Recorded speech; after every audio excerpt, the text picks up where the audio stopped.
Dead body militant का और दिख रहा है, वो अभी रिट्रीव नहीं हो पाया है। सर्च ऑपरेशन जारी रहेगा। अभी हम लोग काफी एरिया को सर्च करना बाकी है। बहुत सारे ब्लाइंड सेल होगा, उसको भी हम लोग रिकवर करके उसको डिस्ट्रॉय करेंगे।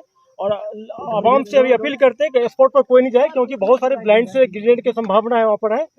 सर कितने टेररिस्ट सर टोटल कितने टेररिस्ट वहाँ पे थे? टोटल हम लोग के 203 का खबर था। हो सकता है तीसरा डेड बॉडी भी कहीं मिले, इसलिए सर्च पूरा कंप्लीट हुआ। सर्च पूरा कंप्लीट करेंगे। अभी तक में उजेड़ खान एलईटी कमांडर का बॉडी मिल गया, उसको रिट्रीव भी कर लिया हम लोग। एक डेड बॉडी मिलिटेंट का और दिख रहा है। तो सर कोई ओवर है, सर्च ऑपरेशन सिर्फ होने, सर्च ऑपरेशन अभी जारी रहेगा, क्योंकि अब बहुत सारे एरिया खाली है, ब्लैंड सेल है, उसको इकट्ठा करके डिस्ट्रॉय करना पड़ेगा। और तीसरा डेड बॉडी मिलिटेंट का भी नहीं मिला है, उसको भी हम खोज रहे हैं। डेड बॉडी 2 मिलिटेंट की है सर। जैसा कि हम सब जानते हैं, हमारे 3 ऑफिसर कलीग शहीद हुए, 1 जवान भी शहीद हुए हैं। जो कल 2 बार